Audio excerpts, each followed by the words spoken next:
બોલો શ્રી કૃષ્ણ કનૈયા લાલ કી જય। ભાગવત ભગવાન કી જય। શ્રી કૃષ્ણ ગોવિંદ હરે મુરારે હે નાથ નારાયણ વાસુદેવ જીવ હે પીબસવામૃત મેં તદેવ ગોવિંદ દામોદર માધવેતી ગોવિંદ દામોદર માધવેતી સચ્ચિદાનંદ રૂપાય વિશ્વોત્પત્યાદિ હેતવે તાપત્રય વિનાશાય શ્રી કૃષ્ણાય વયમ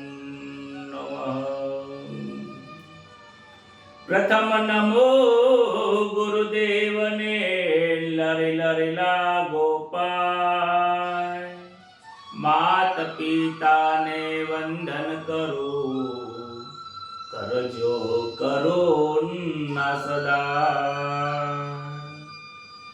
હરિ ગુરુ સંત સૌ પધારજો કથા કહો મમ મતે અનુસાર પ્રેમ સ્વરૂપ પરમાત્માની સુનો ભાગવત મહાપુરાણ એજ મંગલ દિવસ યાજનો મંગલ સૌનો થાય સૌ સંતો હરિભક્તોને દાસ જય સના પ્રણામ સૌ સંતો હરિભક્તોને દાસ જય સના પ્રણામ।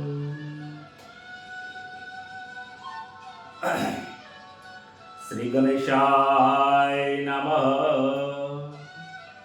શ્રી પરમાત્મને નમઃ। પરમ પવિત્ર એવા ભાદરવા માસની અંદર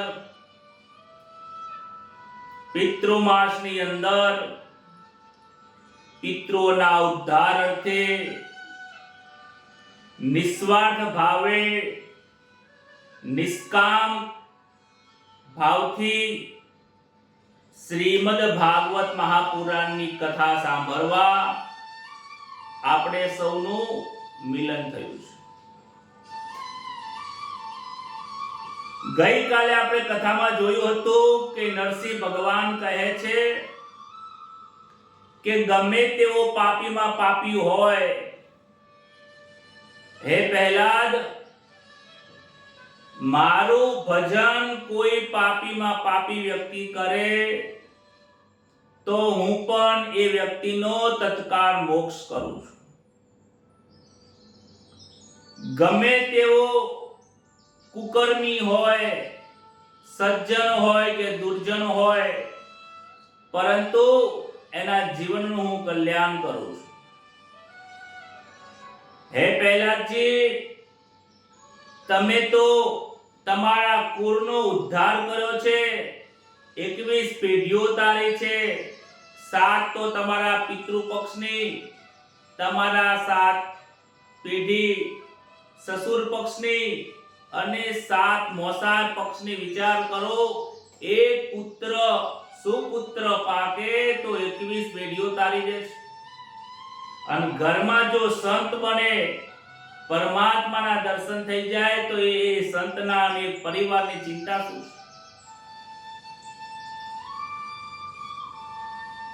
આજે પોતાના બાળકને લોકો ડોક્ટર બનાવવા માંગે છે, એન્જિનિયર બનાવવા માંગે છે, અરે ગવર્નમેન્ટની અંદર સરકારી મોટો અધિકારી બનાવવા માંગે છે, સરકારી નોકર બનાવવા માંગે છે કે ભલે નાનામાં નાની નોકરી પણ સરકારી સારી, પરંતુ આજે કોઈ પોતાના બાળકને સંત બનાવવા માંગતું નથી.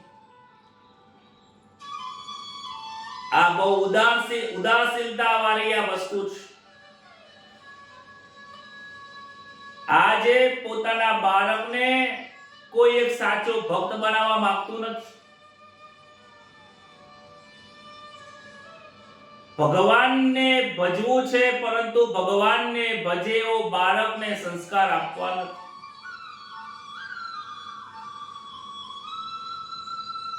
ભગવાનનું ભજન કર્યા વગર આ જીવાત્માને આ જન્મમાં કે આવતા જન્મમાં ક્યારેય ચાલવાનું નથી. ભજન કર્યા વગર ભગવાન પ્રાપ્ત થવાના નથી. એ દરેક જીવાત્માએ લખી રાખવાનું છે. નરસિંહ સ્વામીએ પહેલાજીનો રાજ્યાભિષેક કર્યો છે. નારદજી ધર્મરાજાને પહેલાજીની આ પવિત્ર કથા સંભળાવી.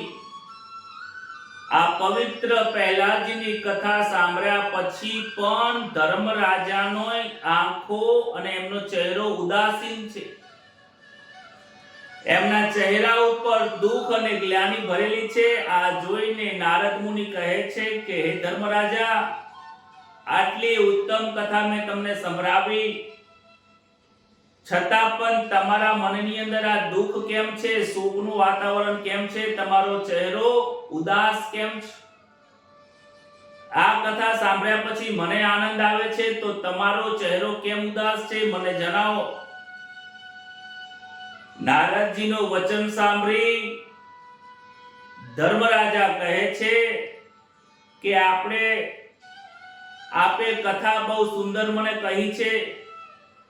પહેલાજી 5 વર્ષના હતા અને એમના જીવનની અંદર કેટલું જ્ઞાન હતું. પહેલાજીના બાળપણની અંદર એમના ઘરમાં પરિવારમાં સત્સંગ ન હોવા છતાં પણ કેટલા સત્સંગી હતા. ઘરનું વાતાવરણ પ્રભુના નામથી એકદમ વિરોધમાં હોવા છતાં પણ પહેલાજીએ પ્રભુની ભક્તિ કરી છે. પ્રભુના નામને છોડ્યો નથી અને ભગવાન ખુદ એમના ત્યાં પ્રગટ થઈને એમના દર્શન આપ્યા છે. આજે હું 55 વર્ષનો થયો છું, મને 45 થવાયા છે, આપણને 60 65 વર્ષ થવાયા છે, છતાં પણ હજુ સુધી મને ભગવાનના દર્શન થયા નથી. આનાથી મોટું શોકના જેવું વાતાવરણ શું છે? આનાથી એવું કોઈ મોટું દુઃખ નથી કે પ્રભુએ જન્મ આલ્યો પણ આ જન્મ એરે જાય છે. મારું જીવન એક પશુની માફક ગયું છે. કૂતરો જેમ રોટલા માટે રખડે છે, એમ આ જીવાત્મા 2 પૈસા વધારે કમાવા માટે આમ તેમ બહુ દોડ કરે છે. હું પૈસા માટે રખડ્યો, રાજધર્મ માટે રખડ્યો, કોઈ હોદ્દો મેળવવા માટે, પ્રતિષ્ઠા મેળવવા માટે હું કેટલા પ્રયત્નો કર્યા છે. હે નારદજી, એક કટકો જમીન લેવા માટે આ મહાભારતનું યુદ્ધ રચાઈ ગયું. મને વાતનું આજે બહુ દુઃખ થાય છે. આટલી મહેનત મેં પ્રભુના પ્રાપ્ત કરવા માટે કરી હોત તો પ્રભુ મને મળી ગયા હોત. નારદજીની સામે આ ધર્મરાજા બહુ રડે છે. આંખોમાંથી પાણી જાય છે, અશ્રુની ધારા વહે છે. આજે પહેલાજીની કથા સાંભળીને પોતાને ગ્લાનિ થાય છે, પોતાને દુઃખ થાય છે કે પહેલાજી પ્રભુના પ્રેમમાં પાગલ થયા, આ જીવ હજી સુધી પાગલ થયો નથી. હે જીવ, તું કેમ સૂઈ રહ્યો છે? તું જાગ. એ જીવ, તને પરમાત્માના દર્શન વગર ચાલવાનું નથી. જે થવાનું એ થવાનું છે, જે નહીં થવાનું એ ક્યારેય થવાનું નથી. વિશ્વની દોરી પ્રભુજીના હાથમાં છે, તો શા માટે તું રખડે છે? શા માટે તું ભીખ માંગે છે? આ ભિખારી જેવું જીવન આ સંસારમાં તું કેમ જીવે છે?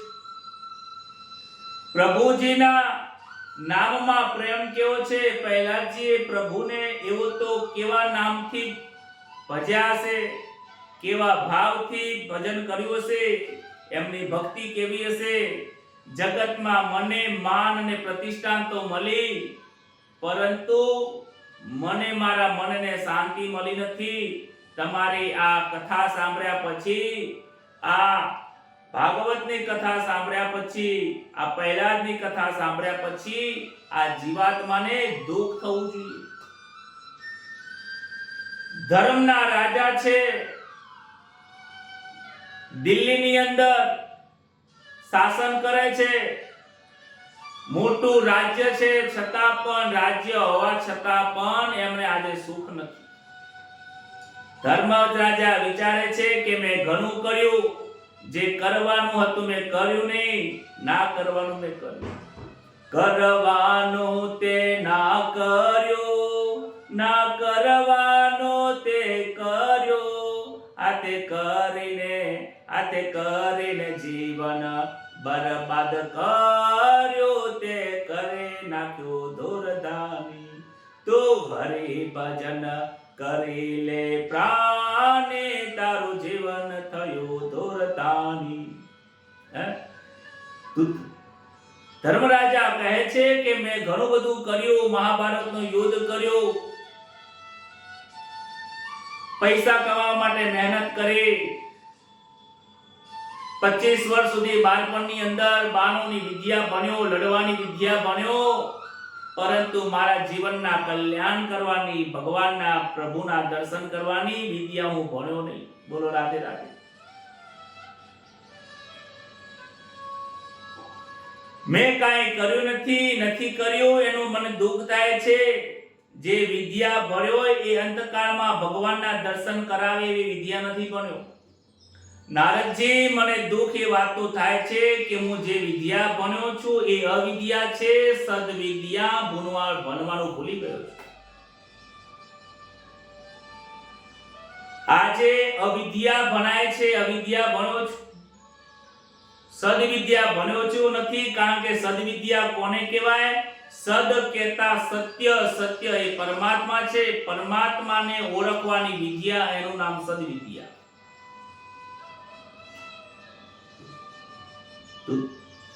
અહીંયા બહુ દુખી થાય છે. ધર્મરાજાને ખૂબ દુઃખ લાગે છે. ત્યારે નારદ મુનિ કહે છે કે તમે ચિંતા કરશો નહીં, ભગવાન તમારી પાસે છે, તમારી આજુબાજુમાં જ છે, તમારી નિકટમાં છે, છતાં પણ તમને દર્શન થતા નથી. મને અહીંયા ભગવાન દેખાય છે, પણ તમને પણ ભગવાન દેખાતા નથી. ધર્મરાજા કહે છે કે શું મારે અહીંયા આજુબાજુમાં જ ભગવાન છે? કે હા, તમારી આજુબાજુમાં જ ભગવાન છે. ધર્મરાજા આજુબાજુમાં નજર નાખી રહ્યા છે. રાજસૂય યજ્ઞની અંદર આ ધર્મરાજા યજમાન તરીકે બેઠા છે. 5-10 મિનિટની રિસેસ પડી હશે, ત્યારે આ ધર્મરાજા અને નારદ મુનિનો ત્યાં સંવાદ થાય છે. યજ્ઞની અંદર પણ સત્સંગનું સત્ર હોય છે. આજે તો યજ્ઞ 4 કલાકમાં મહારાજ પૂરા કરી દેજો ને. સારો અને વ્યવસ્થિત યજ્ઞ કરવો હોય તો 1.5 થી 2 દિવસ લાગે છે. યજ્ઞની અંદર પણ સત્સંગનું સત્ર ચાલતું હોય છે. ત્યારે આ ધર્મરાજા અને નારદ મુનિ વચ્ચે સંવાદ થાય છે. આ વાતનો નારદ મુનિ કહે છે કે તમારે પરમાત્માના દર્શન કરવા છે, પરમાત્મા તમારે અહીંયા છે.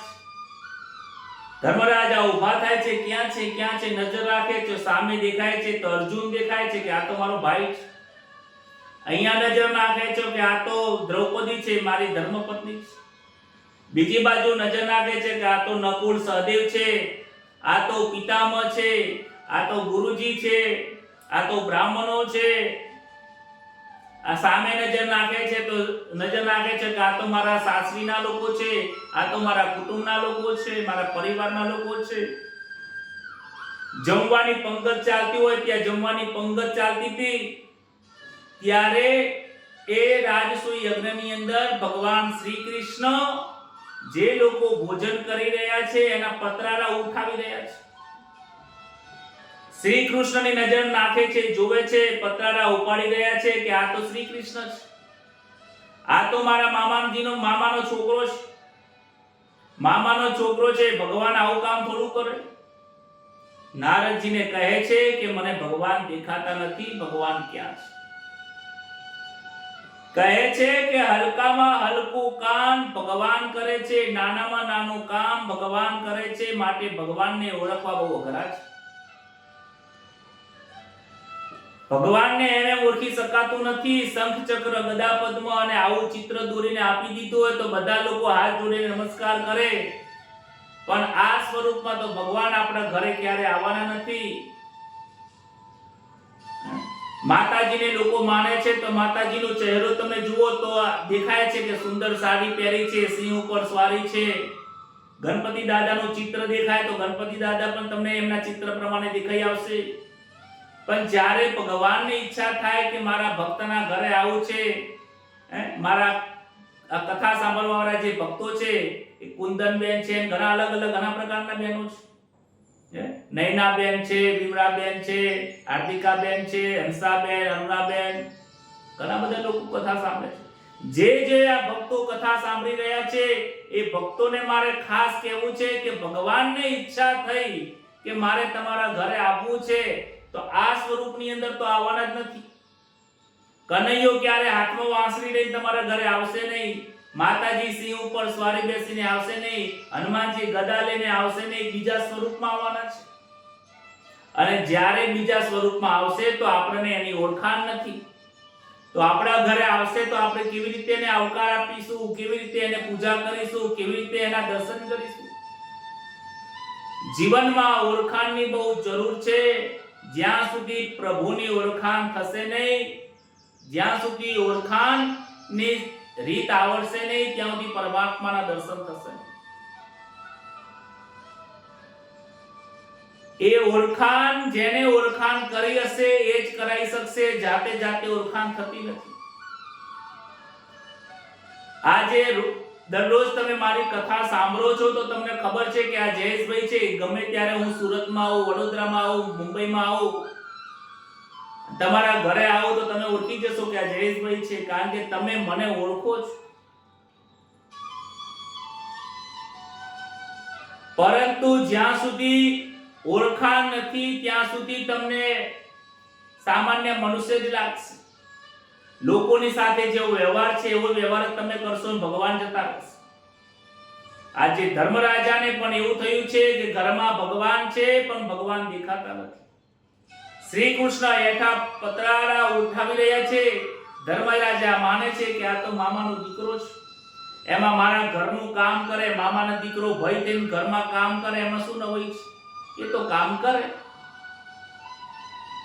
વિચાર કરો, જોડે જોડે રહેવા છતાં પણ આજે ધર્મરાજાને ઓળખાણ નથી. સકુબાઈના ઘરે ભગવાને ઘરના કામ કર્યા હતા, વહુ બનીને ઘરમાં કામ કર્યા હતા.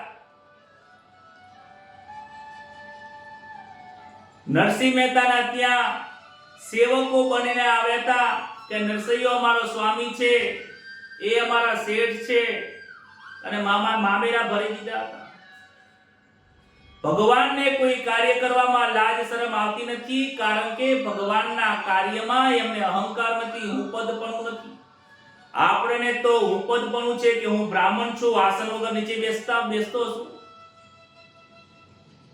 હું નોકરી કરવા વાળો છું, ખુરશી વગર નીચે ના બેસું, હું પૈસા વાળો છું, જ્યાં મારે સગવડ હોય ત્યાં જ હું આવું.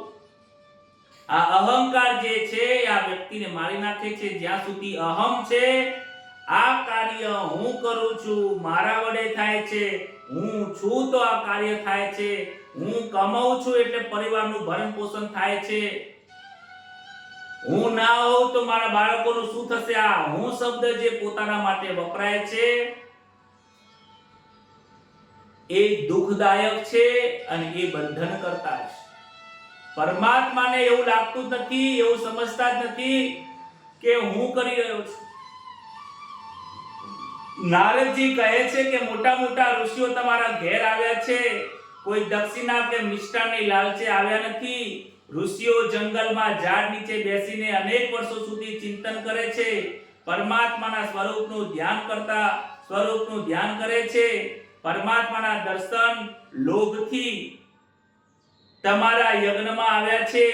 રાજા, પહેલાદ કરતા તો તમે ભાગ્યશાળી છો કે પરમાત્મા તમારા સંબંધી થઈને આવ્યા છે.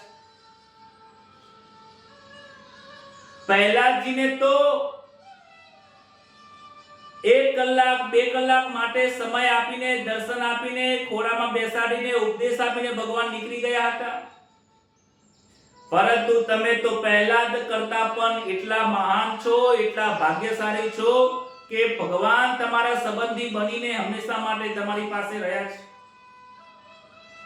તમારા ત્યાં નાનામાં નાના કામ કર્યા છે, મોટામાં મોટા કાર્ય તમારા નીકળ્યા છે, છતાં પણ આજે તમને એમની ઓળખાણ નથી. ખૂબ વિચારવા જેવું છે. દૂતરા સમજાવે છે કે યુધિષ્ઠિરજી બહુ સમજવા જેવું છે. નારદજીની વાત સાંભળી ધર્મરાજા સભામાં ચારે બાજુ જોવા લાગ્યા, પરંતુ પરમાત્મા દેખાતા નથી. પરંતુ દ્વારિકાનાથ તરફ નજર જાય છે. લાગે છે આ તો મામાના દીકરા છે. શ્રી કૃષ્ણને વિચાર કરે છે મનમાં ને મનમાં નારદજીને કહે છે કે હે નારદ, હવે તું ચૂપ રહેજે, નહીતર તું મને જાહેર કરીશ નહીં. આ જાહેર કરવા માટે મારો જન્મ થયો નથી. હું ભગવાન છું, હું પરમાત્મા છું, એ મારે જાહેર કરવું નથી. કારણ કે તું જાહેર કરવા માંગે છે, હું તને જાહેર કરવા દઈશ નહીં. નારદજી પોતાના મનની અંદર કહે છે, પરંતુ પરમાત્માનું એ સાંભળતો નથી, કૃષ્ણનું એ સાંભળતો નથી. ધર્મરાજા નારદજીને પૂછે છે કે ક્યાં છે પરબ્રહ્મ ભગવાન, પરમાત્મા ક્યાં છે, મને દેખાતા નથી. નારદજી વિચાર કરે છે કે હું પરમાત્માને હું આંગળી કરી તો નહીં બતાવું, હું તમને આંગળી કરી નહીં બતાવું. એ તમારે શાંકામાં સમજવું પડશે કે ભગવાન ક્યાં છે, પરમાત્મા ક્યાં છે, તમારે સમજવું પડશે. તમે થોડો વિચાર કરો, આત્મ મંથન કરો. ભગવાન ક્યાં છે? અહીંયા જ છે, તમારા નજરની સામે જ. નારદજીથી રહેવાતું નથી. ધર્મરાજા બહુ વિનંતી કરે છે.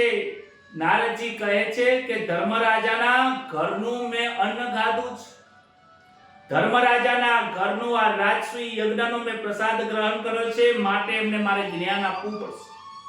આજે ધર્મરાજાને હું દર્શન નહીં કરાવું તો એમનું અન્ન મને પચશે નહીં. એક ઋષિની ફરજ છે, એક બ્રાહ્મણની ફરજ છે કે બ્રાહ્મણ જ્યારે તમારા ઘરે ભોજન કરે ત્યારે મફતમાં ભોજન કરતા નથી. એ કેમ ને કેમ તમને આશીર્વાદ આપીને જાય છે. ભલે મુખના શબ્દોથી ના બોલાય, પરંતુ અંતરમાં તમને ઘણા આશીર્વાદ આપે છે. બ્રાહ્મણ એ આ સૃષ્ટિનો આદિ, મધ્ય ને અંત કહો તો પણ ચાલે. બ્રાહ્મણ એ પરમાત્માનું સ્વરૂપ છે. બ્રાહ્મણ એ પૃથ્વી ઉપરના દેવ છે.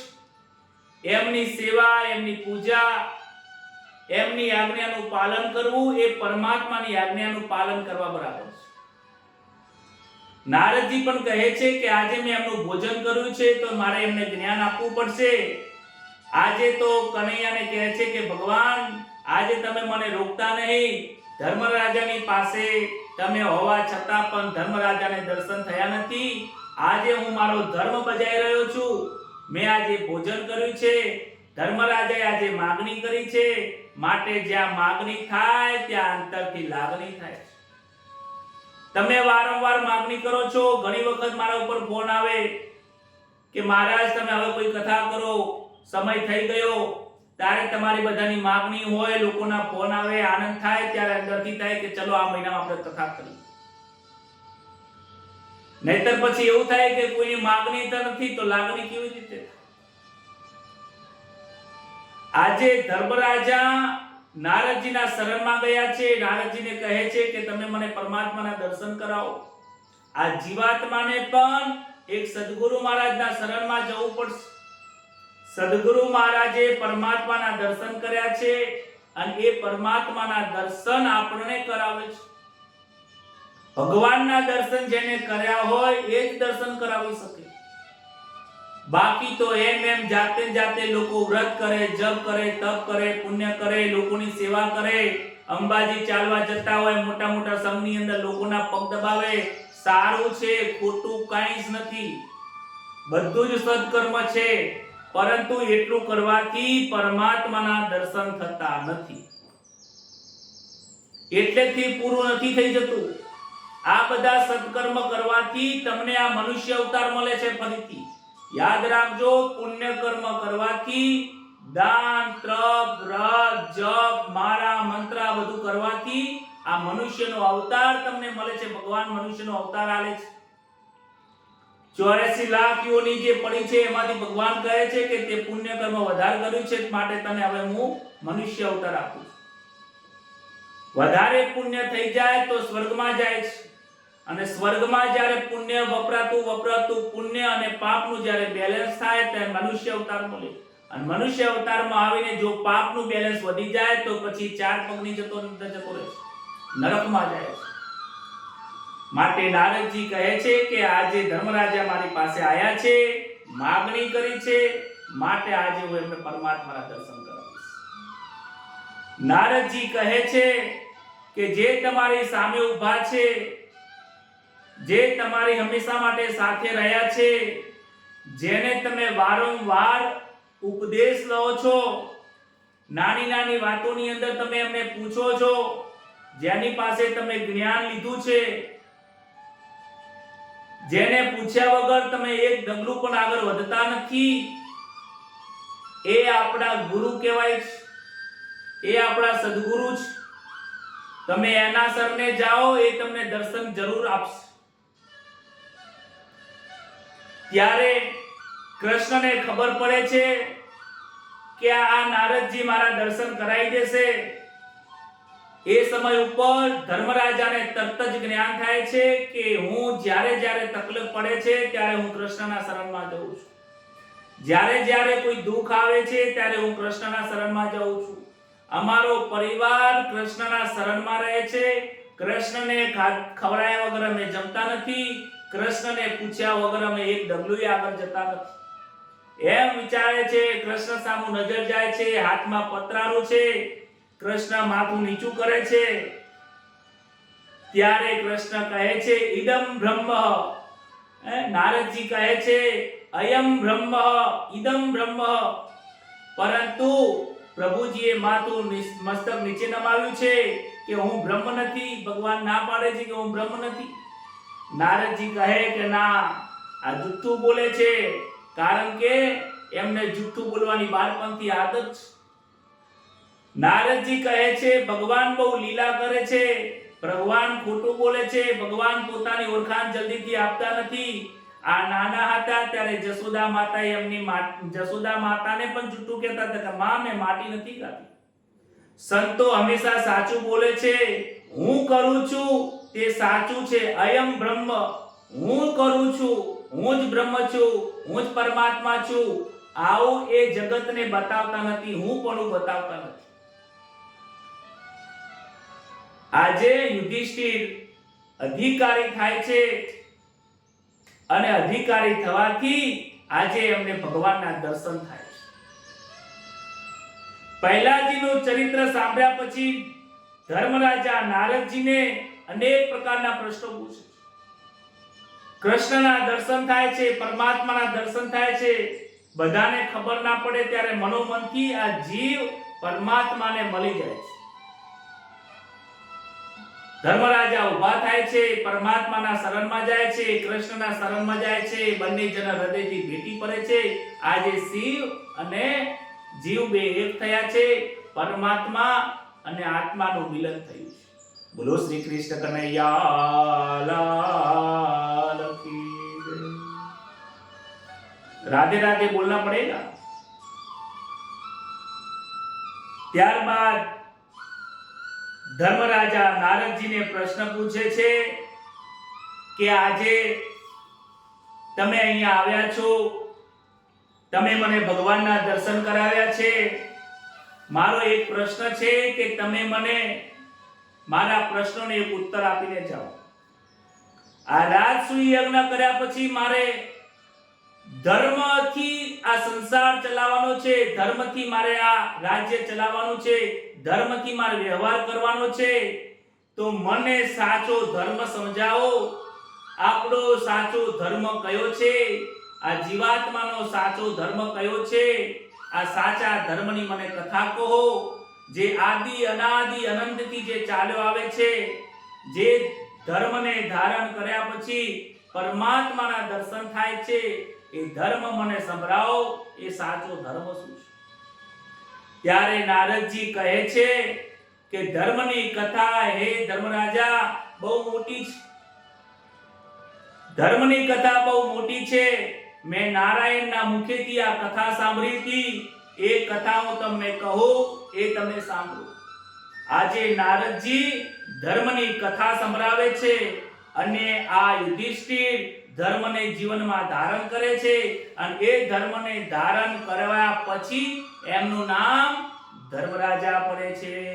બોલો રાધે રાધે. ધર્મના રાજા ક્યારે બનાય? જ્યારે ધર્મનું ધારણ કર્યું હોય. ધર્મ કોને કેવો, ધર્મ કોને કેવો, એ ગીતાજીની અંદર ઘણું બધું સમજાવ્યું છે. ગીતાજીના આધાર અધ્યાયની અંદર પૂરેપૂરા ધર્મનું જ્ઞાન આપ્યું છે. પરંતુ અહીંયા નારદજી જે ધર્મ સમજાવે છે એ સમજવા જેવું છે. ભાવ કરીને સાંભળો સ્નેહી સંતો, કથા સનાતન ધર્મની. આદિ અનંત અનંતને ઓ સ્નેહી સંતો, કથા સનાતન ધર્મની. નારદજી કહે છે કે તમે બહુ શાંતિથી સાંભળો, ભાવથી સાંભળો, અંતરથી સાંભળો. આ કાનથી સાંભળતા નહીં. આ કાનથી સાંભળશો તો આ કાનથી નીકળી જશે. હે ધર્મરાજા, હે યુધિષ્ઠિર, આજે હું તમને ધર્મની કથા સંભળાવું છું. ધર્મની કથા બહુ મોટી છે. આ મોટી કથાની અંદર એક વસ્તુ પણ જો તમે તમારા મનની અંદરથી ચિત્તમાં અંતરમાં ઉતારી દેશો અને જો જીવનમાં એક વસ્તુને પણ ધારણ કરશો તો તમારા જીવનમાં પ્રકાશ થશે. ભાવ કરીને સાંભળો સ્નેહી સંતો, કથા સનાતન ધર્મની. આદિ આદિ આદિ અનાદિ અનંતની ઓ સ્નેહી સંતો, કથા સનાતન ધર્મની. જે સનાતન ધર્મ છે એ આદિ અનાદિથી ચાલ્યો આવે છે. હિન્દુ, મુસ્લિમ, શીખ, ઈસાઈ લોકો આને ધર્મ કરીને બેઠા છે. અરે સજ્જનો, આ ધર્મ નથી. આ બધા તો પંથો છે, આ બધા વાડાઓ છે. મુસલમાન લોકો મુસલમાનના વાડામાં લઈ જાય છે, હિન્દુઓ હિન્દુના વાડામાં લઈ જાય છે, ક્રિશ્ચિયન એમના વાડામાં લઈ જાય છે. હવે તો નવા એક ધર્મની અંદર અલગ અલગ કેટલાય હજારો રસ્તાઓ પડી ગયા છે. માણસ આ જીવાતમાં કન્ફ્યુઝ થઈ ગયો છે. મારે કયા રસ્તામાં ચાલવું છે ને કન્ફ્યુઝન તમને. આપણે હિન્દુ ધર્મની અંદર ન જાણે કેટલા પંથો છે. કોઈ રામને ભજે, કોઈ શિવના ભજે. રામને ભજવા વાળા શિવને નથી ભજતા, શિવને ભજવા વાળા રામને નથી ભજતા. કોઈ સ્વામિનારાયણનો આખો પંથ બની ગયો છે, કોઈ સ્વાધ્યાયનો પંથ બની ગયો છે. અમે તો આવા છીએ, અમે તો આ છીએ, અમે તો વિઠ્ઠલ છીએ, અમે તો વૈષ્ણવ છીએ. અરે આ બધું એક જ છે. એ કયો ધર્મ છે? સનાતન ધર્મ છે. સનાતન એટલે જે આદિ અનંત ને છેક સુધી ચાલ્યો આવે છે. આપણે હસું તો પણ આ ધર્મ રહેવાનો, નહીં હોય તો પણ આ ધર્મ રહેવાનો. પરમાત્માએ જે વસ્તુને ધારણ કરીને બેઠા છે એનું નામ સનાતન ધર્મ. અને આ જે ધર્મ છે એ દરેક નાના મોટા પંથોની અંદર જોવા જઈએ તો કહેવાય છે તો આજ વસ્તુ આવે છે. ધર્મ કરમ તો સહુ કરે છે, સાચી સમજન વિના. ધર્મ કરમ તો સહુ કરે છે, સાચી સમજન વિના. ધર્મના ચાર પાય જાનો, ધર્મના ચાર પાય જાનો. સત્ય તપ દયા પવિત્રતા સ્નેહ સંતો, કથા સનાતન ધર્મની. ધર્મ કરમ ખૂબ કરે છે. આજે તો લોકો વાતો કરે છે કે આજ તો હવે કળિયુગ છે, પણ લોકો ધર્મ બહુ કરે છે. લોકો વ્રત કરતા થયા છે. દશામાનું વ્રત કરે, માતાજીનું વ્રત કરે, એકાદશી કરે, રવિવાર, સોમવાર, મંગળવાર, બુધવાર, ગુરુવાર, શુક્રવાર, શનિવાર, રવિવાર બધાય વારો વાર કરે, પ્રદોષ કરે. અમાવસ કરે, પૂનમ કરે, ન જાણે જેટલી તિથિ હોય બધી તિથિઓ હવે લોકોએ ચાલુ કરી દીધી છે. ભાદરવા મહિનાની અંદર 10 દાડા ગણપતિ લાયા, ગણપતિને મોકલી દીધા. હવે આ માતાજી આવશે, માતાજીની અંદર આખી રાત ગરબા રમશે, ઘૂમશે, ઉપવાસ કરે. લોકો ઉપવાસ હવે કરવાનું બંધ કર્યું. નવરાત્રીમાં 9 દિવસ ઉપવાસ કરવાનો હોય, ભગવાનનું ભજન થાય એના માટે. આજે સોસાયટીમાં લોકો 1100 રૂપિયા ઉઘરાવે છે એક ખર્ચો કાઢવા માટે, એટલે રાત્રે નાસ્તા પાણી કરે. હવે 1000 રૂપિયા આલે છે માટે હવે આજના લોકો કહે છે કે ના ઉપવાસ નથી કરતા. કેમ? ઉપવાસ કરીએ તો રાત્રે નાસ્તો ના થાય. વિચાર કરો કે અને 12 2 4 વાગ્યા સુધી પિક્ચરના ગીતો ઉપર નાચે, લોકો વાતો કરે કે ધર્મ બહુ વધ્યો છે. ધર્મ વધી નથ્યો, આ ધર્મ વધ્યો છે. સાચું કહું છું તમને. પરંતુ બધું સાચું, પરંતુ સમજણ વગર બધું ખોટું છે. વધારે કહેવા જવું તો ખોટું લાગી જાય લોકો. ધર્મના 4 મુખ્ય પાયા કયા છે? સાચો ધર્મ કયો છે? આજે આ નારદજી યુધિષ્ઠિરને સમજાવે છે કે ધર્મના 4 પાયા છે. આગળ પણ આપણે ભાગવત કથામાં જોયું, સત્ય, દયા, તપ અને પવિત્રતા. આ 4 વસ્તુ ઉપર આ ધર્મ, સનાતન ધર્મ ઉભો રહ્યો છે.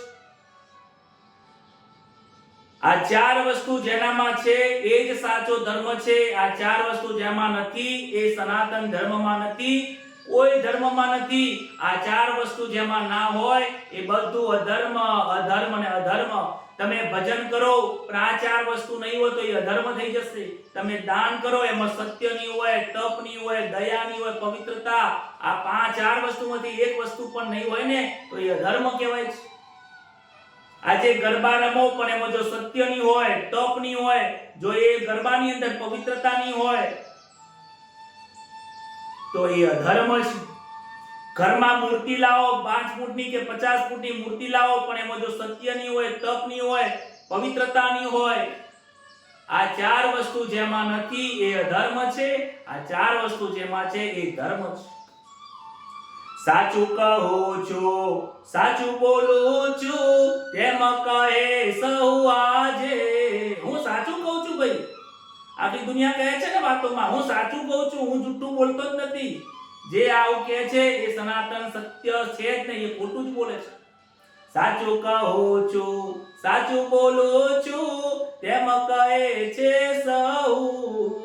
સત્ય સ્વરૂપ એક ઈશ્વર જાનો, સત્ય સ્વરૂપ એક ઈશ્વર જાનો. સત્યવ્રત સદા મોટું સ્નેહ સંતો, કથા સનાતન ધર્મની. સુનો તો તમને સુનાઉં હો સંતો મારા, કથા સનાતન ધર્મની. હું સાચું કહું છું ભાઈ, હું ખોટું બોલતો જ નહીં. હું સાચું કહું છું, સાચું કહું છું, સાચું કહું કહે છે. એમાં સત્ય હોતું જ નથી. સત્ય એક પરમાત્મા છે. આ સંસાર અસત્ય છે. આ બધું જ નાશવંત છે. આ બધું જ ખોટું છે. દેખાય છે, બોલાય છે, ખાવાય છે, પીવાય છે, વ્યવહાર થાય છે, કમાય છે, બધું ખોટું ખોટું ખોટું. સત્ય એક જ છે જે પરમાત્મા છે. આદિ, અનંત અને મધ્ય ત્રણેય કાળે પરમાત્મા રહેવાના છે. એ પરમાત્માનું વ્રત કયું છે? તો સત્યનું વ્રત. જે સત્યના માર્ગે ચાલે છે, સત્યનો ઉપવાસ કરે છે, સત્યના વ્યવહાર કરે છે, એ જ માણસ સનાતન ધર્મનું પાલન કરી કહેવાય. એ સત્ય સહન કરીને આગળ વધજો, સહન કરીને સહન કરી આગળ વધજો. સંતોનું મોટું આભૂષણ છે. સહન કરી આગળ વધજો, સંતોનું મોટું આભૂષણ. સહનશીલતા એ સંતોનું મોટામાં મોટું આભૂષણ છે.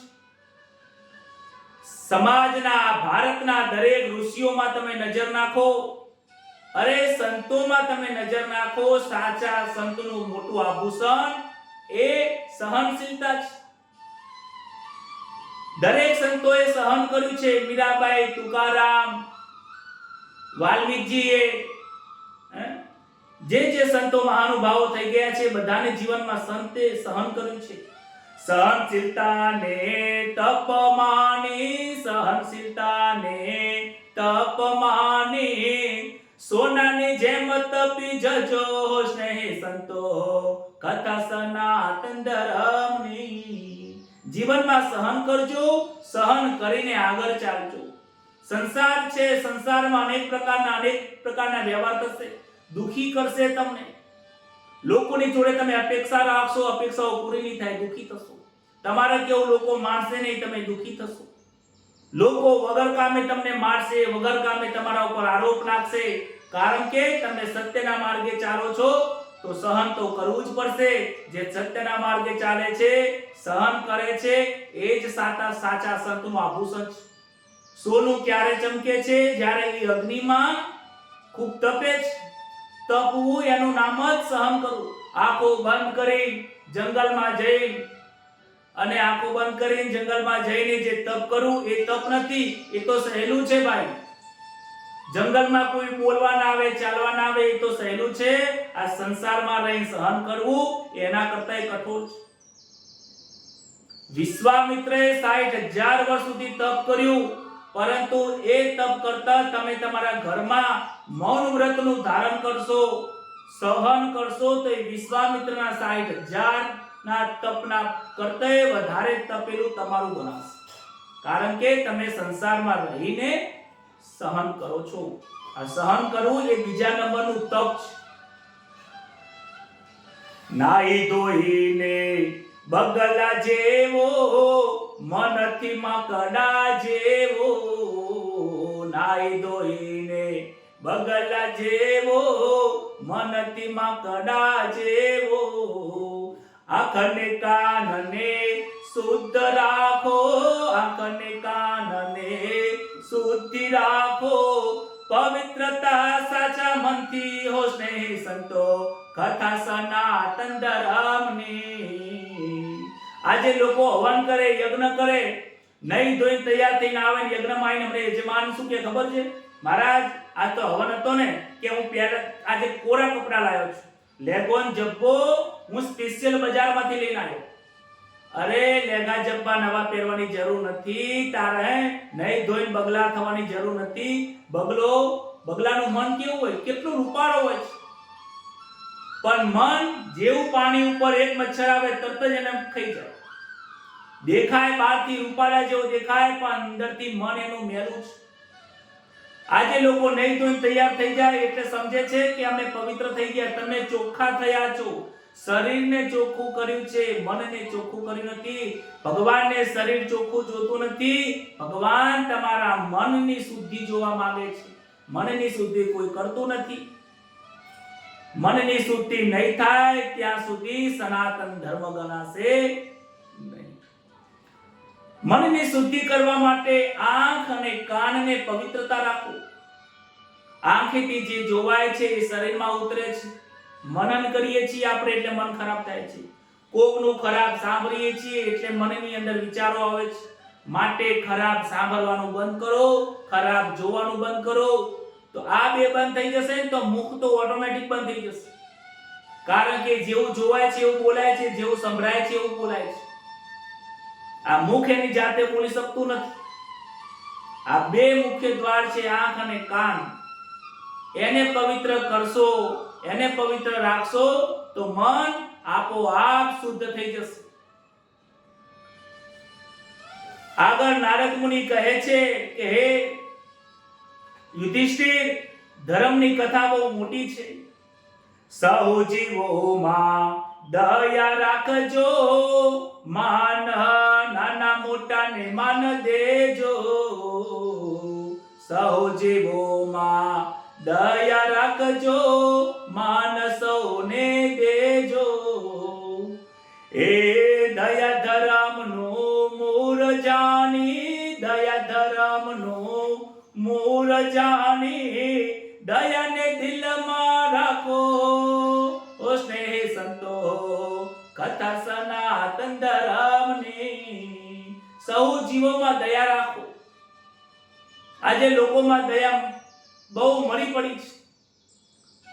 લોકોને કાપી કરે છે, મારામારી કરે છે, ઘર લોકોના સળગાઈ દે છે, તોડફોડ કરે છે. કાલનો જ મારો એક અનુભવ છે. બિચારા બે ગરીબ માણસો હતા જે ફુગ્ગા વેચતા હોય, માગીને ખાતા હોય. 4 બાળકો હતા. એ રોડ ક્રોસ કરી રહ્યા હતા.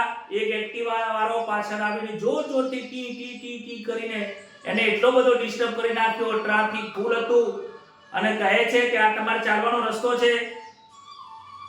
મારા અંતરમાં તો એટલું બધું દુઃખ થઈ ગયું કે ભાઈને કંઈ કહી દઉં. આ રસ્તો, આ જગ્યા દરેક માટે પરમાત્માએ આ જમીન બધાના માટે બનાવી છે. ગમે તે ચાલી શકે છે, ગમે તે રહી શકે છે. મોટાઓએ નાના ઉપર દયા રાખવી જોઈએ. લોકો ગાડી લઈને જતા હોય, સાઈડમાં બાઈક અને એક્ટિવા વાળાનું ધ્યાન જ રાખતા નથી. આમ પાછું પોતે ગાડી લઈને જતા હોય, નજર નાખતા જતા હોય. શું મનની અંદર શું વિચાર કરતા રહે છે અને વાત કરે છે ધર્મની. આજે દરેક જીવાત્માની અંદર નાનામાં જીવ હોય, જંતુઓ હોય, બધામાં ધ્યાન રાખો. જૈનોની અંદર આ વસ્તુ ખૂબ સરસ હોય છે કે જીવ હિંસા થાય નહીં એના માટેનું બહુ ધ્યાન રાખતા હોય છે. સૌને માન આપો. માન બધાને ગમે છે. ટૂંકારાથી કોઈને બોલાવશો નહીં, કોઈને દુઃખ લાગે એવું બોલશો નહીં. દયા એ ધર્મનું મૂળ છે. જો તમે દયાને મરી પડશે તો એ ધર્મ તૂટી જશે. આ કળિયુગમાં થોડી હવે દયા રહી છે. જો એ પણ તૂટી જશે તો શું થશે? માટે દયા રાખો, દયા દિલમાં રાખો, દરેક પ્રત્યે રાખો. નાના બાળકો ઉપર દયા રાખો, મોટા વ્યક્તિ પ્રત્યે પ્રેમ રાખો, ભાવ રાખો. પ્રેમ અને ભાવ, દયા રાખશો તો જ આ ધર્મ સચવાશે. સંતોષ રાખી સુખી થાજો, સરળ સ્વભાવ રાખી. સંતોષ રાખીને સુખી થાજો, સરળ સ્વભાવ થકી. વિષય વાસનાનો ત્યાગ કરજો, વિષય વાસનાનો ત્યાગ કરજો. વિવેક વિચાર રાખો, સ્નેહ સંતો કથા સનાતન ધર્મની. સંતોષ રાખો. પરમાત્માએ તમને જે આપ્યું છે એમાં સંતોષ રાખો. નારદજી કહે છે કે હે ધર્મરાજા, તમે સંતોષ રાખો. પરમાત્માએ તમને ઘણું બધું આપ્યું છે. આ જીવને જેટલી જરૂરિયાત છે બધું જ આપી દીધું છે. તમારા ભોજનની વ્યવસ્થા કરી છે, તમારા નોકરીની વ્યવસ્થા કરી છે, તમારા બાળકોને લગ્ન કરવાની પણ વ્યવસ્થા કરી છે. તમારે કાંઈ કરવાની જરૂર નથી. તમારે જે ફરજ છે એ તમે ફરજ અદા કરો. સંતોષ રાખો. બહુ હાય જીવનમાં કરશો નહીં. સરળ સ્વભાવ રાખો તમારો. બહુ મોટા બની ના જશો. ભગવાને તમને કંઈક વધારે આપ્યું છે તો નીચા નમીને રહો. ઝાડ ઉપર જ્યારે કોઈ ફ્રૂટ આવે ને, ફળ બેસે, એ ફળ બેસે ત્યારે ફળ નીચે નમી જાય છે. એ ઝાડને પણ ખબર પડે છે કે જ્યારે મારા ઉપર ફળ પાકી જાય ત્યારે મારે નીચે નમવું પડે. કેમ? કારણ કે નીચું નમીશ તો મારું ફળ કોક લઈ શકશે અને મારો ઉપયોગ કરી શકશે. તમે સરળ સ્વભાવ રાખશો, નાના બનીને જીવન જીવશો તો તમારામાંથી કંઈક કોઈક શીખશે.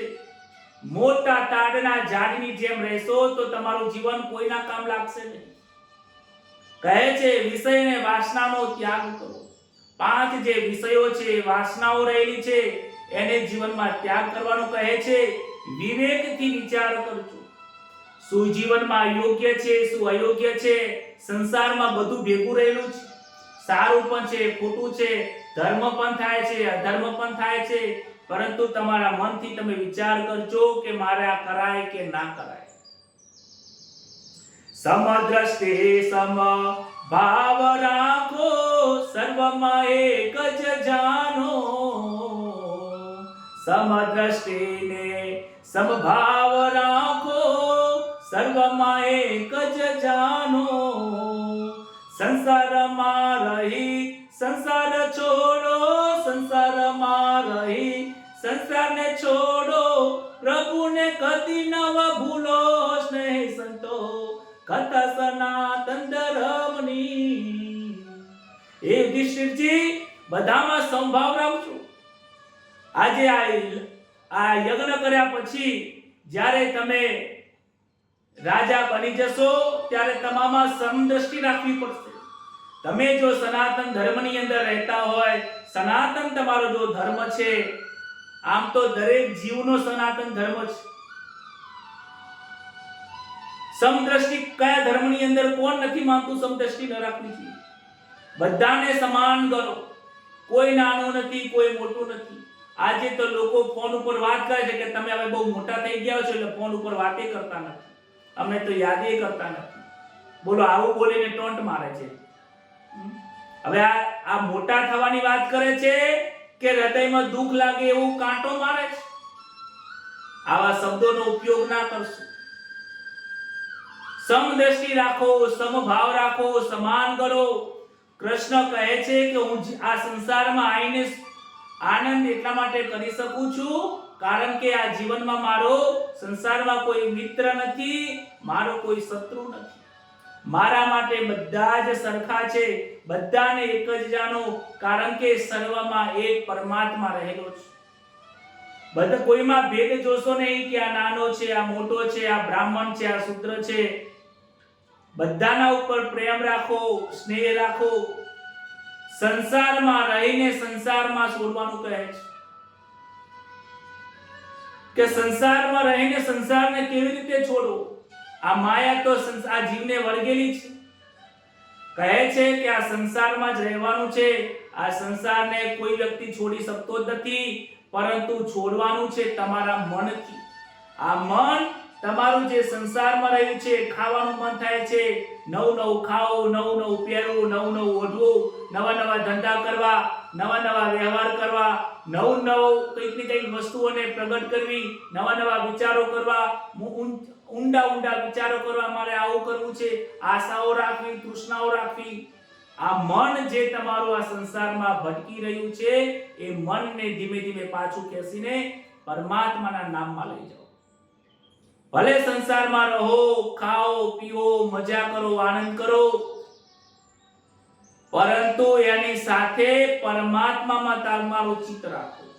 મન તમારું પરમાત્મામાં રહીને તમે વ્યવહાર કરશો તો એ ભજન થઈ જશે. પરમાત્મામાં ચિત્ત રાખીને તમે ભોજન બનાવશો તો એ ભોજન ભજન થઈ જશે. પરમાત્માને ધ્યાન રાખીને લોકોની જોડે વ્યવહાર કરશો તો એ વ્યવહાર તમારું ભજન થઈ જશે. હાથમાં તાળી બજાવી અને જૂના જૂના ભજનો ગાવા એ ભજન નથી. મોટા મોટા ડાયરાઓની અંદર જઈને વાતો કરવી, મોટી મોટી વાતો કરવી એ ભજન નથી. ભગવાનને ના ભૂલવું એ ભજન છે. ભગવાનને ભજતા રહેવું એ ભજન છે. ભગવાનને સદાય યાદ રાખવું એ ભજન છે. ભગવાન જ સર્વત્ર રહેલા છે. આ ઈશ્વર સિવાય આ જગતમાં કોઈ નથી. મારો વ્યવહાર ઈશ્વરની સાથે જ જાય છે. હું જૂઠું બોલું છું તો ઈશ્વરની સાથે જૂઠું બોલું છું, માટે જૂઠું ન બોલાય. હું કોઈનું ખોટું કરું છું તો ઈશ્વરની જોડે ખોટું કરું છું, મારે કોઈની જોડે ખોટું ના કરાય. આવો વિચાર કરીને જો વ્યવહાર થશે તો પરમાત્મા કહે છે કે તમે સનાતન આ ધર્મથી તમે મને પ્રાપ્ત થશો. છે ને સનાતન ધર્મ મોટો? નારદજી સનાતન ધર્મને સમજાવે છે કે સનાતન ધર્મ શું છે, સનાતન ધર્મ કેવો હોય છે એ વસ્તુ આ યુધિષ્ઠિરને સમજાવે છે. એકાંત લઈ મનન કરજો, હું કોનને ક્યાંથી આવ્યો. એકાંત લેજો મનન કરજો, હું કોનને ક્યાંથી આવ્યો. વારંવાર અંતરમાં પૂછજો, વારંવાર અંતરમાં પૂછજો. આત્મ રામને જાણ્યો સ્નેહ સંતો કથા સનાતન ધર્મની. એકાંત લઈને મનન કરજો. આગળની કથામાં આપણે આવી ગયું આગળ. એકાંત એટલે શું? આ રૂમની અંદર બધા છોકરાઓને બહાર કાઢવા અને આપણે એક રૂમની અંદરથી હડો મારી બેસી જવું છું એનું નામ એકાંત. ઘરને છોડીને 15 દિવસ માટે હરિદ્વાર જતું રહેવું છું એનું નામ એકાંત. શું જંગલમાં જઈને બેસી જવું, આશ્રમ બનાવીને રહેવું એનું નામ એકાંત. ક્યાંય એકાંત નહીં મળે તમને. મનના દરેક વિચારોને છોડીને એક અંત લાવી દો ઈશ્વરના શરણમાં, એનું નામ એકાંત. આ જે ભજન લખાયું છે એ તારક મહેતાની સિરિયલ ચાલુ હતી અને આ સનાતન ધર્મનું ભજન લખાયું છે. જ્યારે આવી રચના થતી હોય, જ્યારે તમારું મન ઈશ્વરમાં રહેલું હોય, ત્યારે કોઈ પણ પ્રકારના વિચારો આવતા નથી, મન ક્યાંય જતું નથી. ભલે ગમે તેટલી ટીવી ચાલુ હોય, બાળકો ગમે તેટલો અવાજ કરતો હોય, સંસારમાં ગમે તેટલો ટ્રાફિકનો બજારમાં અવાજ આવતો હોય, પણ મન તમારું ઈશ્વરમાં લાગેલું હોય તો કોઈ ડિસ્ટર્બ કરવા વાળું નથી. આ મારા ગુરુ મહારાજનો પણ અનુભવ છે, મારા ગુરુ મહારાજના ગુરુ મહારાજ દાદાજીનો પણ અનુભવ છે, અને આ મારો પોતાનો સ્વ અનુભવ પણ છે. આ સનાતન ધર્મની કથા ટીવી સિરિયલો ચાલુ હોવા છતાં પણ, ઊંચા અવાજમાં ચાલુ હોવા છતાં પણ આ સનાતન ધર્મની કથા લખાય છે. એક અંત દરેક વિચારોના, મનના દરેક વિચારોના એક અંત લાવી દો પરમાત્માના શરણમાં. કોઈ વિચાર કરશો જ નહીં મારે આવું કરવું છે તેવું કરવું છે. મનને શાંત કરી દો, કોઈ વિચાર કરવા નથી. એક અંત કરીને મનન કરો કે હું કોણ છું ને ક્યાંથી આવ્યો. રાત્રે ઊંઘ્યા હોય ને ત્યારે મોબાઈલ ના મંતરતા, આ મનને મંતરજો. આ મનને તમારા આત્મા સુધી પહોંચો કે હું કોણ છું. હું જન્મ્યો ત્યારે જયેશ નતો, હું મરી જઈશ ત્યારે જયેશ નહીં હોઉં, તો વચમાં હું કોણ છું, ક્યાંથી આવ્યો છું, મારે શું કરવાનું છે, મારું મેઇન વર્ક શું છે. વારંવાર અંતરને પૂછ કરજો. એક દિવસ બે દિવસમાં જવાબ નહીં આવે. વારંવાર અંતરમાં પૂછ કરશો તો અંતરમાં જે અંતરાત્મા ચૈતન્ય બેઠો છે એ તમને એક દિવસ જરૂર જવાબ આપશે કે તમે કોણ છો. આજે આખી દુનિયાને પૂછે કે તમે કોણ છો, પણ પોતાને તો પૂછતો જ નથી પોતે કોણ છે. આખી દુનિયાને પૂછે છે કે તમારે ક્યાં જવાનું છે, પરંતુ પોતાને તો પૂછતો જ નથી કે તું આવ્યો છો, તારે ક્યાં જવાનું છે. આખી દુનિયાને પૂછે છે કે તમે ક્યાં રહો છો, પણ આ પોતાને તો જીવને પૂછતો નથી કે તારું સાચું ઘર ક્યાં છે. તું આ જન્મ તો ભગવાને આપી દીધો, મર્યા પછી તું ક્યાં જઈશ એનો વિચાર કર્યો છે. મર્યા પછી આપણી હાલત ક્યાં થવાની છે, કેવી જવાની છે એની તૈયારી કરી છે. રૂપિયા બધા ભેગા કરે છે, કેમ? અને કરવા પણ જોઈએ. બે પૈસાની બચત કરવી જોઈએ, કેમ? દુઃખના સમયની અંદર એ આર્થિક આપણે સહાય મળે છે. તો આપણા મૃત્યુ પછી આપણી વૃદ્ધાવસ્થા આવશે, મૃત્યુની અવસ્થા આવશે, શું આની આપણે તૈયારી કરી છે? એ પોતાના અંતરાત્માને પૂછજો. વ્રત જપની યમ તમે લેજો, ભાવસાગર તરાય તેવો. આપણા શાસ્ત્રમાં વ્રત જપ નિયમનું બહુ મહત્વ છે. વ્રત જપની યમ લેજો, ભવસાગર તરાય તેવો. ધર્મનો અર્થ ફરજ જાનો, ધર્મ અર્થ ફરજ જાનો. આત્મ સમર્પણ જેવો સ્નેહ સંતો, કથા સનાતન ધર્મની. જીવનમાં વ્રત કરજો, જપ કરજો, નિયમ, મારા મંત્ર, આ બધું કરવાનું આપણા શાસ્ત્રમાં લખ્યું છે. આ છોડી નથી દેવાનું. હું વ્રત કરવાની ના નથી પાડતો, પણ વ્રત એવા કરો કે પરમાત્માની પ્રાપ્તિ થાય. સોમવાર ને મંગળવાર કરવાથી શું તમને પરમાત્માની પ્રાપ્તિ થશે? એનો વિચાર કરજો. હું ના નહીં પાડું કરવાનું, હું હા પણ નથી કહેતો, ના પણ નથી કહેતો, કારણ કે આ વિચાર તમારે કરવાનો છે. દરેક વ્રત પરમાત્મા તરફ લઈ જાય છે, પરંતુ તમે જે રીતે વ્રત કરો છો એ વ્રત પરમાત્મા સુધી લઈ જશે. તો સૌથી મોટામાં મોટું વ્રત કયું છે? સત્યનું વ્રત એ પરમાત્મા સુધી લઈ જાય છે, જે હરિચંદ્ર રાજાને લઈ ગઈ. જપ તમે એવું કરો, કોઈ એવા મંત્રની માળા કરો કે એવો જપ કરો, અખંડ જપ કરો, તૂટે નહીં એવો જપ કરો, જે જપ કરવાથી પરમાત્માની પ્રાપ્તિ થઈ. એ વાલ્મીક ઋષિ છે, એ લૂંટારામાંથી પરમાત્માના દર્શન થયા. નિયમો, આજે લોકો નિયમ એવો લે છે કે હું સફરજન નહીં ખાઉં, દાડમ નહીં ખાઉં, આજથી હું સાડી નહીં પહેરું, ફલાણું નહીં કરું, ઢેકણું નહીં કરું. આવા વ્રત કરવાથી કે આવા નિયમ લેવાથી તમારું શું કલ્યાણ થવાનું છે? આજે લોકો નિયમ એવો લે છે કે ભગવાન મારું આટલું કાર્ય કરી નાખે તો હું બાધા લઉં છું કે આ હું સફરજન નહીં ખાઉં, ઘી નહીં ખાઉં. એટલે આ ભાઈ ઘી ખાવું પડશે ને અત્યારે તમારે ટોટિયા નહીં હેડે. આવા નિયમ ના લેશો કે જે તમને તમારા જીવનને બરબાદ કરે. નિયમ એવો લો કે તમારું જીવન ધન્ય બને. લખ્યું છે ભવસાગર તરી જવાય એવો નિયમ લો. નિયમ લો કે રોજ હું કીર્તન કરીશ, રોજ હું પરમાત્માનું ધ્યાન કરીશ, રોજ પરમાત્માને ભોજન કરાવ્યા વગર હું ભોજન કરીશ નહીં, રોજ હું પરમાત્માને આ 5 માળાઓ કરીશ, રોજ હું સત્સંગ કરીશ. આજથી સોમવારનું વ્રત લઈશ કે આજે હું સત્ય બોલીશ.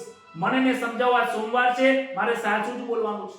આજ મંગળવાર છે, આજે હું સંતોષ રાખીશ, કોઈ આશા નહીં રાખું. આજ બુધવાર છે, આજે હું ગુસ્સો નહીં કરું. આજે ગુરુવાર છે, હું મારા વિષય ઉપર કંટ્રોલ રાખીશ. આજે હું ભોજન નહીં કરું, રસ નહીં, કોઈ પ્રકારે મને રુચિ નહીં થાય. આજે શુક્રવાર છે, મારે સંસારના સુખમાંથી આજે મારે વૈરાગ્ય લેવો છે. આજે શનિવાર છે, હું કોઈને દુખી નહીં કરું. આજે રવિવાર છે, આજે આખો દિવસ બને એટલા ભગવાનના જપ કરીશ. બોલો, આ 7 દિવસના વ્રત આપી દીધા. આ રીતે પ્રેક્ટિસ કરવાથી આ મન સુધરશે. બાકી સફરજન છોડવાથી, કેળું છોડવાથી આ જીવનનું કોઈ કલ્યાણ નહીં થાય. ધર્મનો અર્થ સમજો. સનાતન ધર્મ એ ધર્મ શું છે?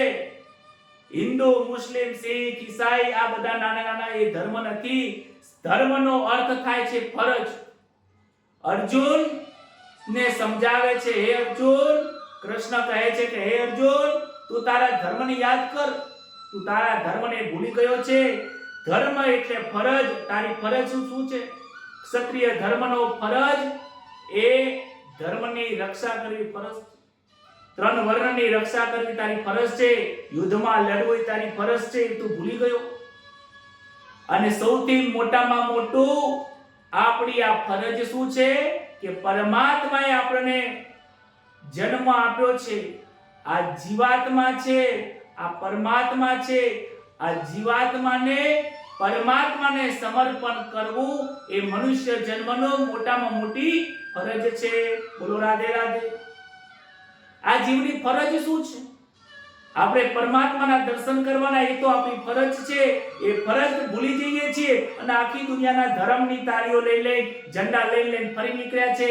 અરે એ ધર્મ છે તમારા જીવને પરમાત્માને પહોંચાડવો, આ જીવને પરમાત્માના દર્શન કરાવવા, આત્મસમર્પણ કરવું એ જ આ જીવાત્માની મોટી ફરજ છે.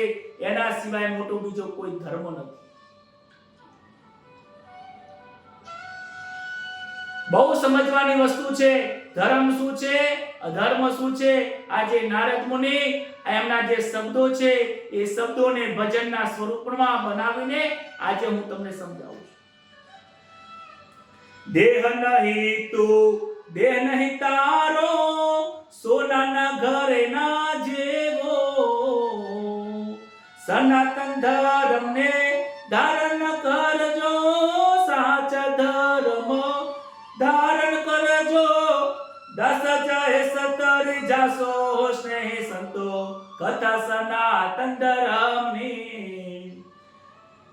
તમે તમારા અંતરાત્માને જ્યારે પૂછશો, સદગુરુ મહારાજને પૂછશો, ત્યારે એ સદગુરુ મહારાજ તમને સમજાવશે કે આ તું દેહ નથી, આ તું દેહ નથી, આ દેહ તારો પણ નથી. તું ચૈતન્ય સ્વરૂપ પરમાત્મા છે. એ પરમાત્માનો આત્મા સ્વરૂપે તું એ અંશીનો અંશ બનીને આ જીવની અંદર રહેલો છે. તું જયેશ નથી, તું મહેશ નથી, તું કાંઈ જ નથી, તું બ્રાહ્મણ નથી, તું જ્યોતિષ નથી, તું પંડિત નથી, તું ડોક્ટર નથી, તું એન્જિનિયર નથી, તું સોનાના દાગીના જેવો છે. જેમ સોનું છે એના અલગ અલગ દાગીનાઓ બને છે. જ્યારે આ શું છે? રિંગ છે. આ ગળામાં પહેરેલી છે એ માળા છે, હાથમાં પહેરેલી હોય એ બંગડી છે. આ બધી જ સોનાની છે, પરંતુ બધાના રૂપ અને નામ અલગ છે. એવી રીતે આ મારા શરીરનું રૂપ અલગ છે, તમારા શરીરનું રૂપ અલગ છે, તમારું નામ અલગ છે, મારું નામ અલગ છે. રૂપ અને નામ બંને અલગ છે, પરંતુ આ બધું તૂટી જાય, બધું ભેગું કરીએ તો કોણ કહે કે આ બંગડી છે, કોણ કહે કે આ વીંટી છે, કોણ કહે કે આ સોનાની ચેન છે? કશું જ ના કહેવાય. બધા એમ જ કહે કે આ સોનું છે. મુખ્ય સ્વરૂપ તત્વ સ્વરૂપે સોનું છે, ઘાટ એના અલગ અલગ પડ્યા. એવી રીતે પરમાત્મા આ સંસારની અંદર નહીં, સદાયકાળ પરમાત્મા સત્ય સ્વરૂપ એક જ છે. એ અંશ સ્વરૂપે દરેક ઘાટની અંદર રહેલા છે, દરેક જીવમાં રહેલા છે. તો બોલો, તમારામાં અને મારામાં કોઈ ફેર નથી. તમે જેવા છો એવો જ હું છું. મારી પાસે આ જે જ્ઞાન છે બધું જ જ્ઞાન તમારામાં છે. જે સદગુરુમાં જ્ઞાન છે એ જ શિષ્યમાં જ્ઞાન છે. શિષ્યમાં જ્ઞાન છે એ જ સદગુરુ મહારાજમાં હોય છે. પરંતુ સાચી ઓળખાણ કર્યા વગર, સાચી વસ્તુને પારખ કર્યા વગર આ વસ્તુ આવતી નથી. કહે છે, નારદ મુનિ કહે છે કે હે ધર્મરાજા, હે યુધિષ્ઠિરજી, આ સનાતન ધર્મને જે વ્યક્તિ ધારણ કરશે, આ જે સનાતન ધર્મના જે નીતિ નિયમો બતાયા છે, જે આ સનાતન ધર્મમાં રહેવાના જે યોગો બતાયા છે, એને જે ધારણ કરશે, જીવનમાં ઉતારશે, એ જ આ સંસાર રૂપી સાગરમાં તરી જશે. એને જ પરમાત્માના દર્શન થશે. એના સિવાય કોઈને પરમાત્માના દર્શન આજે થવાના નથી ને કાલે થવાના નથી. માટે હે ધર્મરાજા, તમે આ ધર્મને ધારણ કરજો અને આ ધર્મને ધારણ કરીને વ્યવહાર કરજો. પરમાત્માને તમે આત્મસમર્પણ કરજો. આ જીવ પરમાત્માને સમર્પણ થશે તો જ સાચો ધર્મ બતાવશે. આ સાચો ધર્મ જાણ્યા પછી ધર્મરાજા નારદ મુનિના શરણમાં જાય છે, વંદન કરે છે, ખૂબ ખૂબ એમને પૂજા કરે છે, અર્ચન કરે છે અને કહે છે, તમારા સનાતન ધર્મનો જે બતાવ્યો છે એનો હું પકડી રાખીશ, એને હું ધારણ કરીશ અને મારાથી સનાતન મારા રાજ્યની અંદર જેટલું બની શકે એટલું હું સનાતન ધર્મનો ફેલાવો કરીશ. સનાતન ધર્મને હું ધારણ કરીશ ને મારામાંથી જોઈને બીજું શીખીશ. ત્યારબાદ બ્રહ્મચર્યાશ્રમ, ગૃહસ્થાશ્રમ, વાનપ્રસ્થાશ્રમ અને સંન્યાસ આશ્રમ એમ 4 ની આશ્રમની કથા આવે છે. જે આ 4 આશ્રમની અંદર કહે છે કે જીવનમાં બ્રહ્મચર્યાશ્રમ એટલે કે આપણા જીવનની અંદર જે વસ્તુ રહેલી છે, આપણા જીવનની અંદર જે વસ્તુ ધારણ કરવાની છે, જે વસ્તુ બતાવ્યું છે, 5 વિષય એના ઉપર કંટ્રોલ રાખવાનો છે. 10 ઇન્દ્રિયો રહેલી છે એના ઉપર સંયમ રાખવાનો છે.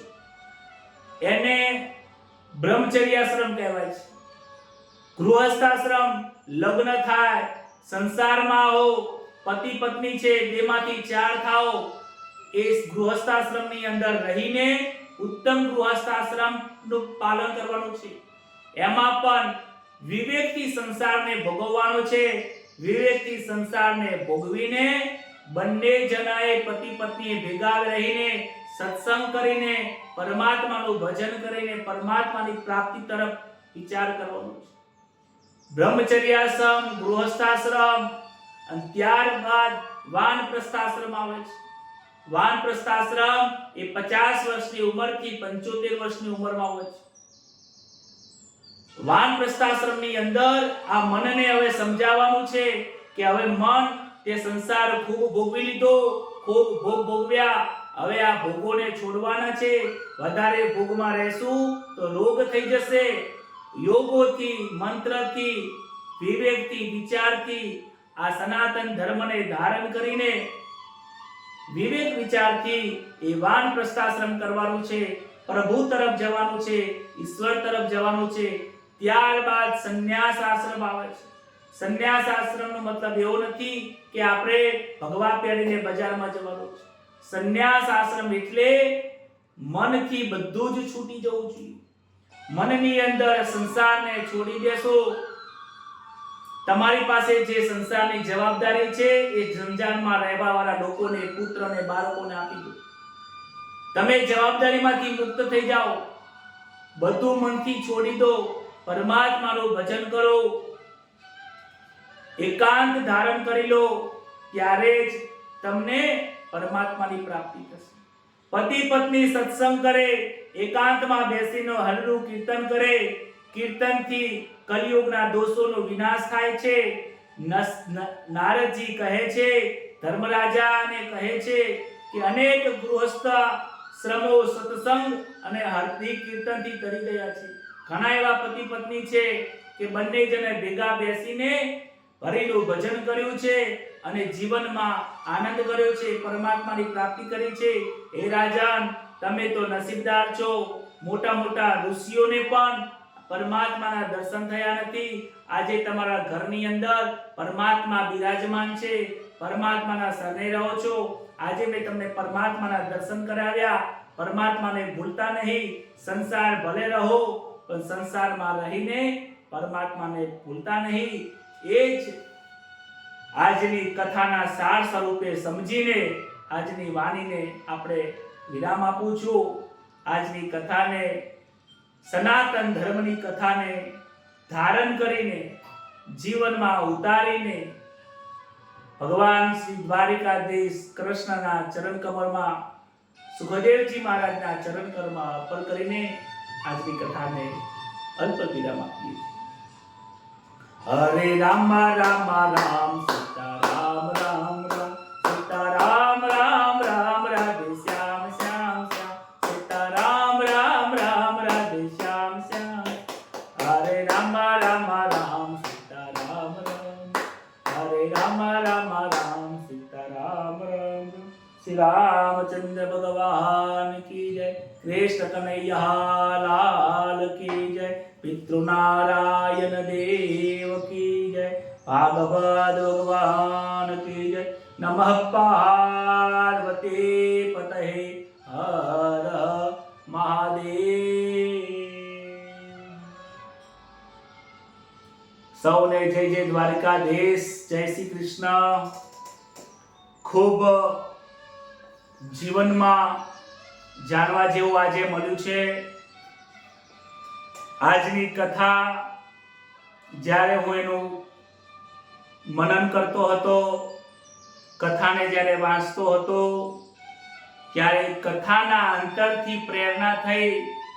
નારદ મુનિની પ્રેરણા થઈ હોય, ભગવાનની પ્રેરણા થઈ હોય, સદગુરુ મહારાજની પ્રેરણા થઈ હોય, ત્યારે આ સનાતન ધર્મની કથા સાંભળવાની, લખવાની અને જીવનમાં ઉતારવાની આપણને આનંદ આવે છે. આજે લોકો ધર્મ ભૂલી રહ્યા છે. ધર્મ કરે છે કે અધર્મ કરે છે એ જ ખબર નથી પડતી. તમે તમારા બાળકને સમજાવજો. તમે પણ વિચાર કરજો. જો ખબર ના પડે, સમજાય નહીં, તો જે સમજેલા છે એમને પૂછજો. કોઈ બ્રાહ્મણોને પૂછજો, કોઈ પંડિતને પૂછજો. જ્યાં તમને વિશ્વાસ હોય એમનું માર્ગદર્શન લેજો. અને માર્ગદર્શન લીધા પછી પણ પોતાના અંતરાત્માને પૂછજો કે મને જે જ્ઞાન પ્રાપ્ત થયું છે એ શું છે, મારે શું કરવું, શું ના કરવું, યોગ્ય અયોગ્યનો જીવનમાં નિર્ણય કરજો. અને સનાતન ધર્મને ધારણ કરી જીવનની અંદર આગળ વધજો. એ જ વાત સાથે સૌને જય શ્રી કૃષ્ણ. શુભરાત્રી. પોતાના વિચારો સનાતન ધર્મ વિશે તમને કેવા લાગ્યા એ આ કોમેન્ટમાં લખજો. લોકોને પણ જન જન સુધી પહોંચાડજો કે સનાતન ધર્મ આ કહેવાય. અને ગ્રુપની અંદર તમારા વિચારો જલ્દીથી લખજો. અને હા, બોલીને લખજો. લખાણ લખીને તો ટાઈપ કરીને લખો છો, પરંતુ બોલીને લખજો તો મને પણ તમારો અવાજ સાંભળવો મળે. શુભરાત્રી.